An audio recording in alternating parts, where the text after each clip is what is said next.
Welcome back to another episode of The Law on You. Today, I will be focusing a little on the relationship of landlord and tenant. Now, this area of law is generally governed by both the common law principles and the Roman Dutch law principles and the legislation, such as the Landlord and Tenant Act, Chapter 6101 of Guyana. Now, the law of landlord and tenant essentially governs the relationship between the lessor and the lessee, or otherwise known as the landlord and the tenant. This area of law, more or less, sets out the obligations of the parties and it lays down the formalities for both the creation and the termination of this relationship. So, today I intend to tell you a little bit about the formalities, but I will also focus on the landlord's obligations or otherwise the landlord's covenants. So, firstly, what is a lease or a tenancy? Now, a lease or a tenancy is a contractually binding agreement between two parties in which one person gives the other person the right to exclusive occupation of the land for a fixed or a renewable period of time, usually in return for a periodic payment of money. So essentially, for the creation of a lease, there must be exclusive possession. And what this means is that the tenant is given the right to exclude all other persons from the land, including the landlord. There must also be certainty of duration, and this means that the lease must have a certain beginning and a certain end, or a term which is fixed or determinable by the parties. And as I would have mentioned before, there must be the payment of rent. Now, as it relates to the formalities for the creation of the leases, Section 6 of the Landlord and Tenant Act stipulates this. So basically, leases for more than 3 years must be made by a deed, signed and sealed by the parties. However, leases for 3 years or less must be made in writing and signed by the parties.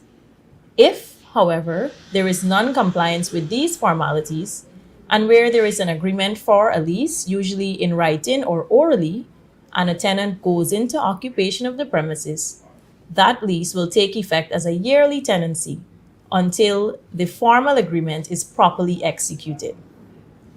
Now, if you're wondering what must be included in a tenancy agreement, the legislation also stipulates some of the terms that must be included. So, Section 7 states that there must be the statement of the date. So, the date in which the tenancy agreement is made must be on the top of the document. The names of the parties, their addresses, their occupations must also be stated. A description of the property being leased, the duration of the lease, the reservation of rent, which may include the date upon which rent is to be paid and the amount of rent to be paid. There will also be covenants or obligations, if any, and any provisions for re-entry in the event of non-payment of rent or non-observance of these obligations. There must also be the determination of the lease by a notice before the expiration of the lease. So now that we know how to create a lease or a tenancy agreement and some of the information that must be included in the document, I will briefly address two of the main landlord's covenants, or otherwise, the rights and liabilities of the landlord. So you may see the word covenant in your agreement, but you're wondering, what is a covenant? So a covenant is more or less promises, stipulations, privileges, or responsibilities that the two parties agree on when they're making the contract. So these responsibilities can either be expressly stated or it can be implied in the agreement. So express covenants on the one hand, these are the ones that are expressly agreed between the parties and they're actually inserted in the lease. The law does not require any particular form for these covenants. So in any written agreement, if there's words showing an intention for one party to do something or to not do it, that would be an express covenant. So for example, the parties may agree for the landlord to pay half of the expenses related to the water rates, or for the landlord to pay all the rates and taxes on the property when they fall due, or for the landlord to maintain insurance for the property where that is appropriate. That is just some of examples of the covenants that may be expressly stated in the lease. Implied covenants, on the other hand, these are obligations created by legislation or they arise under the common law as established over time. So I will now deal with the landlord's covenant as to the fitness for human habitation. Section 44 of the Landlord and Tenant Act deals with this covenant, and the section more or less states that the landlord has an obligation to keep the premises in repair and reasonably fit for human habitation. Now, this applies not only at the commencement of the tenancy, but throughout the entire tenancy.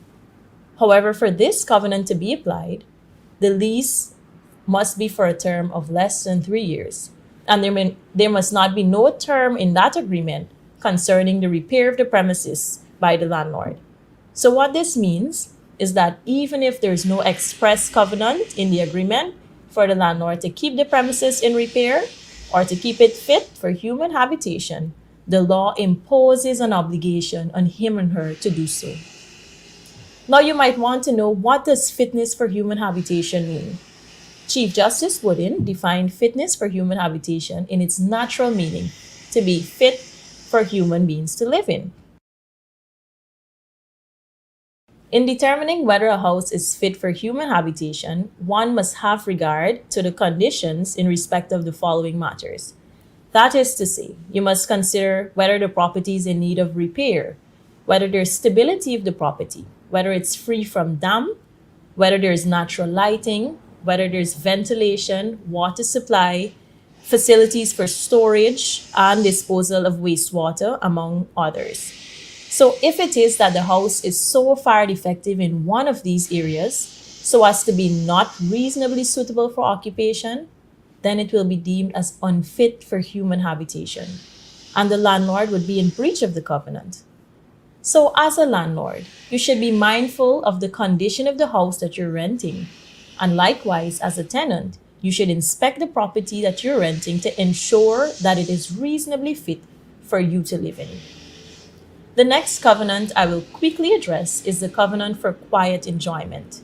Now, this covenant derives from common law and legal principles established over time, and it means that any tenant in possession of the property must have a quiet enjoyment of the premises during the continuance of the lease. Now, the word quiet does not refer to the absence of noise, but rather it refers to the enjoyment of the premises without interference from the landlord and or his agents. Now, examples of breaches of this covenant as emanated from the case law would include that maybe the landlord, in order to get rid of a tenant, removes the doors or the windows or the roofs, or the landlord causes the water or electricity to be cut off, or the landlord subjects the tenant to persistent harassment and intimidation.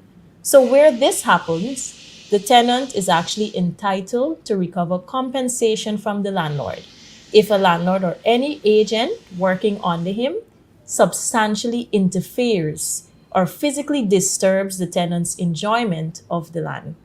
Now, these are just some of the responsibilities of a landlord during the tenancy that you must bear in mind. But remember, whatever it is you would have included in the agreement, as agreed by both parties, both the landlord and the tenant, you have to uphold them, because if either party fails to do so, that may amount to a breach of the tenancy agreement. And the parties may be entitled to a number of remedies under the law, such as a termination of the agreement as well as damages. It is also advisable to read the terms of the agreement thoroughly before you sign it. And if you're unable to read or understand it properly, you should take it to someone who can assist you in interpreting it. Or, for example, you can take it to your attorney at law to read through the clauses with you and ensure you agree to complying with them. So, on the next occasion, I will address some of the tenants' covenants and the remedies available to both parties under law. For now, that brings me to the end of this short discussion. Until next time, thank you for your time and attention. Audio Jungle.